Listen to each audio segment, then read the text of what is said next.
This is from San, who we feature some of his particular tweets and so on. Quant's multi-ledger token, developed 3 years ago, works the same and runs additionally on private DLTs, as well as it has, for instance, Burn/Mint's legacy with fiat, right?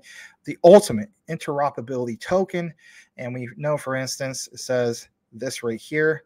Actually, I'll keep it. It's kind of blurry right there. I do apologize. So it says multi-ledger tokens, MLT, minting multi-DLT stablecoins from fiat funds.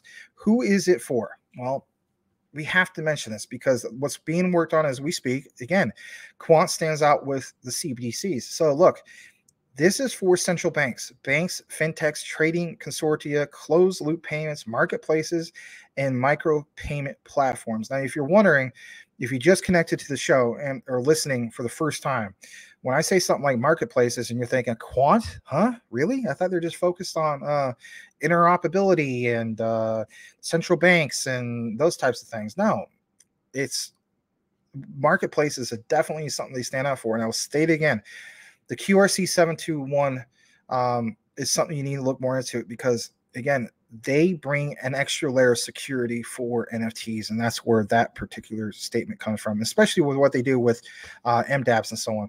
So it states, how does it work? Well, funds are held in escrow with a financial institution, and tokens to the same value are issued.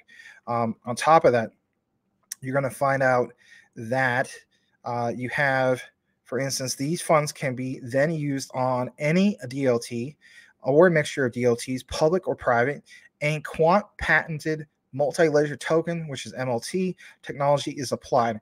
This ensures that wherever the tokens are used, changes of ownership are recorded on the original DLT and a clear auditable record is maintained.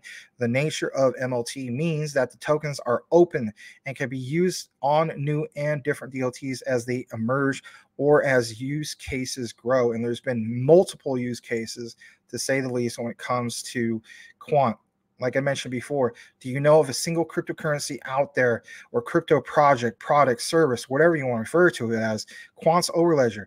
Do you know of a single one that has multiple layers of utility compared to Quant? Don't get me wrong. There's a lot of other ones that have great, upside potential, but I'm talking about multiple layers of utility. Quant definitely takes the cake. All right. On top of that, I want to show you guys this. It says this technology is being mass implemented by the IDB, owned by 48 banks.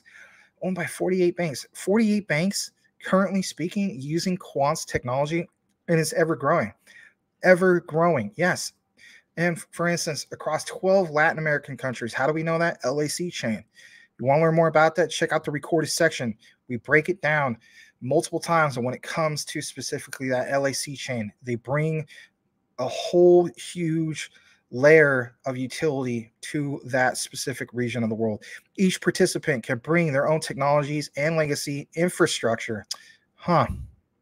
Infrastructure. Kind of funny how that got brought up again. And MLT tokens run on it all. MIT Quant made a paper on it, right? MIT and Quant wrote a freaking paper on it. And there's a little bit more in regards to it. Here's the particular paper. It comes from Assets.that website and files. If you want to see a little bit of it, we're going to highlight some of this. So look at this. You see, for instance, excuse me.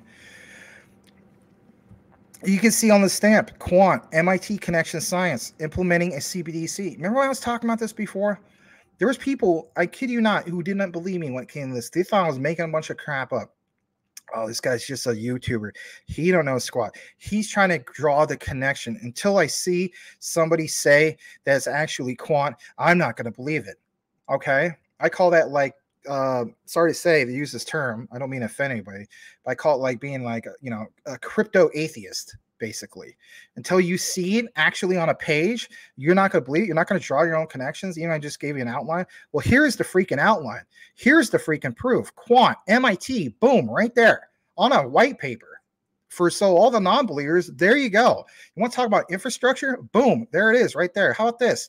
Each participant can bring their own technology and legacy infrastructure and MLT tokens and run all of it on just that, right? They made a freaking paper. Now look at this. implementing a CBDC a way forward. Quant's blockchain payments, offering a thing called multi-ledger token, aka MLTS, by the way, provides a proven mechanism for meeting all the requirements of CBDC described above. Remember when we were talking about how, for instance, Gilbert went to the New York Fed? And he, by the way, he used to work there for a while. I believe it was over a year, maybe 2 years in the past. Then we drew the connection a while back about how he went to MIT. He was literally in the Massachusetts area.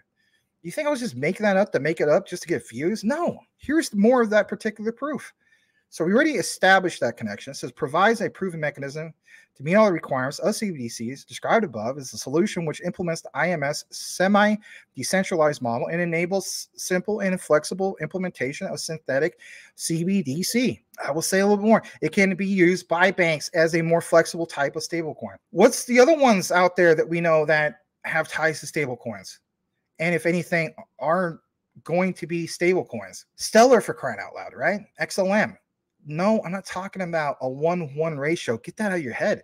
I'm talking about, for instance, becoming real solid stablecoins. So now you see, for instance, Quant, you see that it mentions here in this section, we look into detail how Quant MLTS works. In brief, like it mentions, funds are going to be used as collateral, or I should say held in escrow with a financial institution such as a central bank or large regional bank, and tokens to the same value are issued / minted on private DLT.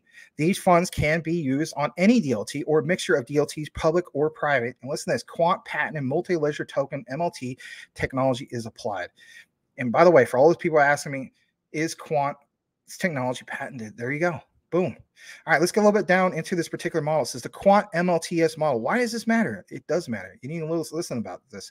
So it says at the core of the MLTS system is a ledger of interbank retail and wholesale payments. How many times have we heard about this before? It doesn't matter if it's just, XRP, for instance. You hear the likes of Quant. So this receives transaction fees in real time from financial institution DLTs via an API.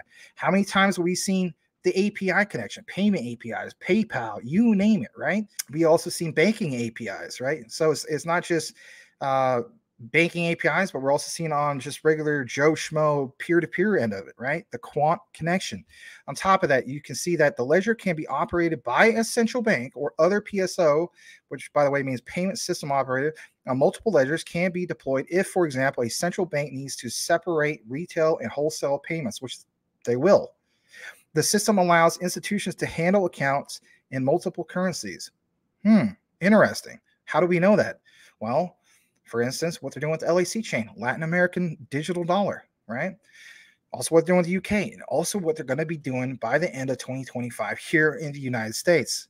A settlement interface is also provided to ensure that escrow funding levels properly reflect tokenized payments. The likes of LCX want to partner with Quant if they are the tokenization of blockchain bank, basically. They're looking to become a bank, right? On top of that, it says, while we use the term bank in this paper, the Quant MLTS can be operated by any bank or other regulated institution. This is why we made this statement before, that when it comes to Quant, and you want to talk about being regulation safe, I don't know of anything else that would be more regulated or regulation safe, if you will. Very, very impressive. I think that's about it in regards to specifically that. I know I got kind of hot in regards to that, but I mean, it drives me crazy sometimes. Some people are like, oh yeah, man, you don't know what you're talking about. Unless I see, it labeled right here, they're not working with MIT. Come on, man. How much more blatant can it be? I wish I could blow that up more. Quant, MIT Connection Science,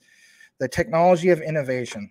Both wrote a freaking white paper about implementing a CBDC. Thank you so much for watching, guys. If you have not yet subscribed, do yourself a favor and subscribe for more information on the ISO 222 compliant tokens, and hit the notification bell to make sure that you are aware of the new videos when they come up. Max and I cover these ISOs, and we also have a live show every single night at 9 p.m. Eastern Standard Time. Make sure you tune in for that. You won't want to miss it. Thanks again, and we will see you on the next video.